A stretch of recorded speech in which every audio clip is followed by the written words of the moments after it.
Hello everyone, welcome back to my YouTube channel. ಇವತ್ತು ಒಂದು chocolate barfi ರೆಸಿಪಿನ ಶೇರ್ ಮಾಡ್ತಾ ಇದ್ದೀನಿ. ತುಂಬಾ ಸಾಫ್ಟಾಗಿರುತ್ತೆ, ಹಾಗೆಯೇ ಬಾಯಲ್ಲಿಟ್ಟರೆ ಕರಗೋಗುತ್ತೆ. ಆ ಥರ ತುಂಬಾ ಸಾಫ್ಟಾಗಿರುತ್ತೆ ಇದು. ನೀವೇ ನೋಡ್ತಿದ್ದೀರಾ ಅಲ್ವಾ ಎಷ್ಟು ಚೆನ್ನಾಗಿ ಕಾಣಿಸ್ತಿದೆ ಅಂತ. ಟೇಸ್ಟ್ ಕೂಡ ಅಷ್ಟೇ ಚೆನ್ನಾಗಿತ್ತು. ನೀವು ಕೂಡ ಒಂದ್ಸಲ ಟ್ರೈ ಮಾಡಿ. ಯಾರಿಗೆಲ್ಲ ಚಾಕ್ಲೇಟ್ ಇಷ್ಟ ಆಗುತ್ತೆ ಅವ್ರಿಗೆ ಈ ರೆಸಿಪಿ ನಿಜವಾಗ್ಲೂ ಇಷ್ಟ ಆಗುತ್ತೆ. ಹಾಗೆಯೇ ನಾನು ಸಕ್ಕರೆ ಹಾಕಿ ಏನು ಮಾಡ್ತಾಯಿಲ್ಲ, ಸ್ವಲ್ಪ ಹೆಲ್ದಿ ವರ್ಷನಲ್ಲೇ ಮಾಡ್ತಾಯಿದ್ದೀನಿ. ನೀವು ಕೂಡ ಮಾಡಿಕೊಡ್ಬೋದು. ಮನೇಲಿನೇ ಮಕ್ಕಳು ಏನಾದರೂ ಸ್ವೀಟ್ ಕೇಳ್ತಿದ್ರೆ ಈ ರೆಸಿಪಿನ ಕೂಡ ನೀವು ಮಾಡಿಕೊಡ್ಬೋದು. ತುಂಬಾ ಸಿಂಪಲ್ ಇದೆ, ಹಾಗೆಯೇ ಹೆಲ್ದಿ ಕೂಡ. ಇದಕ್ಕೆ ಕೋಕೋ ಪೌಡರು ಮತ್ತು ಮಿಲ್ಕ್ ಪೌಡರ್ ಇದ್ದರೆ ಸಾಕು, ಈಸಿಯಾಗಿ ಮಾಡ್ಕೊಬೋದು. ನನ್ನ ಚಾನಲ್ನ ಸಬ್ಸ್ಕ್ರೈಬ್ ಮಾಡ್ಕೊಂಡಿಲ್ಲ ಅಂದರೆ ಸಬ್ಸ್ಕ್ರೈಬ್ ಮಾಡ್ಕೊಂಡು ನೋಡಿ. ಇವಾಗ ಇದನ್ನು ಮಾಡ್ಕೊಳ್ಳೋದಕ್ಕೆ ಏನೇನು ಬೇಕು ಅಂತ ತೋರಿಸ್ತಾ ಇದ್ದೀನಿ ನೋಡಿ. ಒಂದು ಗ್ಲಾಸಲ್ಲಿ ಹಾಲನ್ನು ತೊಗೊಂಡಿದ್ದೀನಿ. ಹಾಗೆ ನಾನು 2 ಕಪ್ ಆಗುವಷ್ಟು ಮಿಲ್ಕ್ ಪೌಡರನ್ನು ತೊಗೊಂಡಿದ್ದೀನಿ. ನೀವೇ ನೋಡಿ 2 ಕಪ್ ಆಗುವಷ್ಟು ಮಿಲ್ಕ್ ಪೌಡರನ್ನು ತೊಗೊಂಡಿದ್ದೀನಿ. ಅದಾದಮೇಲೆ ಬೆಲ್ಲನ ತೊಗೊಂಡಿದ್ದೀನಿ. ಬೇಕಿದ್ದರೆ ನೀವು ಸಕ್ಕರೆ ಕೂಡ ಯೂಸ್ ಮಾಡ್ಬೋದು, ಬಟ್ ನಾನು ಬೆಲ್ಲ ಹಾಕ್ಕೊಳ್ತಾ ಇದ್ದೀನಿ. ನೀವು ಬೇಕಿದ್ದರೆ ಬೆಲ್ಲ ಬದಲು ಸಕ್ಕರೆ ಕೂಡ ಹಾಕ್ಕೋಬೋದು. ಆಮೇಲೆ ನಾನು 1.5 ಸ್ಪೂನ್ ಆಗುವಷ್ಟು ಕೋಕೋ ಪೌಡರನ್ನು ತೊಗೊಂಡಿದ್ದೀನಿ. ಆಮೇಲೆ ಒಂದು ಸ್ವಲ್ಪ ಡ್ರೈ ಫ್ರೂಟ್ಸ್, ಬಾದಾಮ್, ಪಿಸ್ತಾ ಹಾಗೆಯೇ ಗೋಡಂಬಿ 3 ಕೂಡ ಇದೆ. ಸ್ವಲ್ಪ ಸ್ವಲ್ಪ ತೊಗೊಂಡಿದ್ದೀನಿ. ನೀವು ಬೇಕಿದ್ದರೆ ಯಾವುದಾದ್ರೂ ಒಂದನ್ನು ಕೂಡ ಹಾಕ್ಕೊಬೋದು, ಇಲ್ಲಾಂದರೆ ಹಾಕ್ದೇನೂ ಕೂಡ ಇರ್ಬೋದು, ಬಟ್ ನೋಡೋಕ್ಕೆ ಸ್ವಲ್ಪ ಚೆನ್ನಾಗಿ ಕಾಣಿಸುತ್ತೆ ಅಂತ. ಇವಾಗ ಇದನ್ನು ಮಾಡ್ಕೊಳ್ಳೋದಕ್ಕೆ ಒಂದು ಬೌಲಿಗೆ ಮೊದಲಿಗೆ ಮಿಲ್ಕ್ ಪೌಡರನ್ನು ಹಾಕ್ಕೊಳ್ತಾ ಇದ್ದೀನಿ. 2 ಕಪ್ ಮಿಲ್ಕ್ ಪೌಡರ್ ತೊಗೊಂಡಿದ್ನಲ್ವ, 2 ಕಪ್ ಕೂಡ ಹಾಕ್ಕೊಳ್ತಾ ಇದ್ದೀನಿ. ಇವಾಗ ಅದಕ್ಕೇ ಬೆಲ್ಲನ ಹಾಕ್ಕೊಳ್ತಾ ಇದ್ದೀನಿ. ಬೆಲ್ಲ 1 ಕಪ್ ಆಗುವಷ್ಟು ಹಾಕ್ಕೊಳ್ತಾ ಇದ್ದೀನಿ. ನೀವು ಸಕ್ಕರೆ ಕೂಡ ಹಾಕ್ಕೊಬೋದು ಮೊದಲಿಗೆ ಹೇಳ್ದಾಗೆ. ಅದಾದಮೇಲೆ 1.5 ಸ್ಪೂನ್ ಆಗುವಷ್ಟು ಕೋಕೋ ಪೌಡರ್, ಹಾಗೆಯೇ ಹಾಲು. ಈ ಹಾಲಲ್ಲಿ ನಾನು 3/4 ಭಾಗದಷ್ಟು ಹಾಕ್ಕೊಳ್ತಾ ಇದ್ದೀನಿ, ಫುಲ್ ಹಾಕ್ಕೊಳ್ತಿಲ್ಲ. ಈಗ ಗ್ಲಾಸಲ್ಲಿ ತೋರಿಸಿದ್ನಲ್ವ ನಾನು, ಅದರಲ್ಲಿ ಒಂದು 3/4 ಭಾಗದಷ್ಟು ಮಾತ್ರ ಹಾಕ್ಕೊಳ್ತಾ ಇದ್ದೀನಿ. ಬೇಕಿದ್ದರೆ ನೀವು ಸ್ವಲ್ಪ ಸ್ವಲ್ಪ ನೋಡಿ ಕೂಡ ಹಾಕ್ಕೊಬೋದು. ನಾನು 3/4 ಭಾಗದಷ್ಟು ಹಾಕ್ಕೊಂಬಿಟ್ಟು ಇವಾಗ ಅದನ್ನು ಕ್ಲೀನಾಗಿ ಮಿಕ್ಸ್ ಮಾಡ್ಕೊಬೇಕು. ಒಂಚೂರು ಗಂಟು ಇರಬಾರ್ದು, ಹಾಗೆಯೇ ಬೆಲ್ಲ ಎಲ್ಲ ಕರಗಿರಬೇಕು. ಹಾಗಾಗಿ ಇದನ್ನು ನಿಧಾನವಾಗಿ ಕ್ಲೀನಾಗಿ ಮಿಕ್ಸ್ ಮಾಡ್ಕೊಬೇಕಾಗುತ್ತೆ. ಇವಾಗ ನೀವೇ ನೋಡಿ, ಈ ಥರ ಗಂಟೇನೂ ಇರಬಾರ್ದು ಒಂಚೂರು ಕೂಡ. ಜಾಸ್ತಿ ಹಾಲನ್ನು ಕೂಡ ಹಾಕ್ಕೊಳ್ಳಿಕ್ಕೆ ಹೋಗಬಾರ್ದು, ಯಾಕಂದರೆ ಅದು ಫುಲ್ ತೆಳ್ಳಗಾಗಿಬಿಡುತ್ತೆ. ನಾನು ತೋರಿಸ್ತಾ ಇದ್ದೀನಿ ಅಲ್ವಾ, ಇಷ್ಟಿದ್ರೆ ಸಾಕು. ಇಲ್ಲಾಂದರೆ ಇದಕ್ಕಿಂತ ಗಟ್ಟಿಯಾಗಿತ್ತು ಅಂದರೂ ಕೂಡ ಓಕೆ, ನಡೆಯುತ್ತೆ. ನಾನು ತೋರಿಸ್ತಾ ಇದ್ದೀನಿ ಅಲ್ವಾ, ಇದಕ್ಕಿಂತ ಸ್ವಲ್ಪ ತೆಳ್ಳಗಾದರೂ ಕೂಡ ಚೆನ್ನಾಗಾಗೋದಿಲ್ಲ.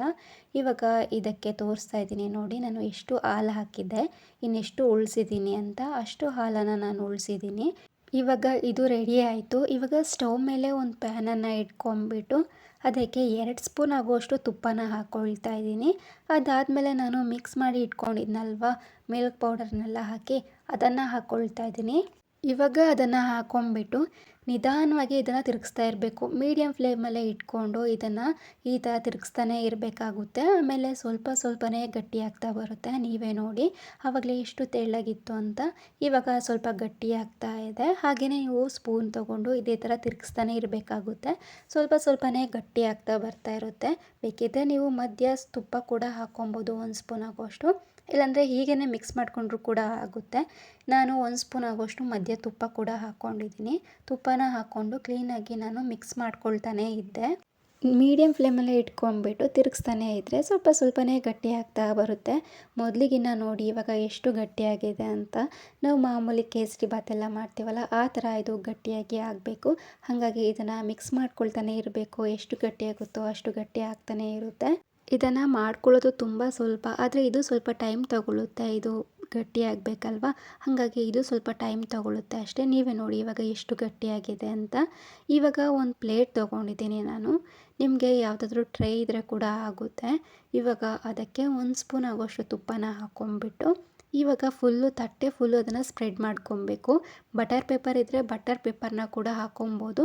ಬಟರ್ ಪೇಪರ್ ಇಲ್ಲ, ಹಾಗಾಗಿ ನಾನು ಹೀಗೇ ತುಪ್ಪನ ಹಚ್ಕೊಳ್ತಾ ಇದ್ದೀನಿ. ಇವಾಗ ಆ ಪ್ಲೇಟಿಗೆ ಎಲ್ಲನೂ ಕೂಡ ಹಾಕ್ಕೊಳ್ತಾ ಇದ್ದೀನಿ. ಎಲ್ಲ ಹಾಕಾದ್ಮೇಲೆ 1 ಸ್ಪೂನ್ನ ಸ್ವಲ್ಪ ತುಪ್ಪನ ಮಾಡ್ಕೊಂಬಿಟ್ಟು ಇವಾಗ ಇದನ್ನು ಸೆಟ್ ಮಾಡ್ಕೊಬೇಕು.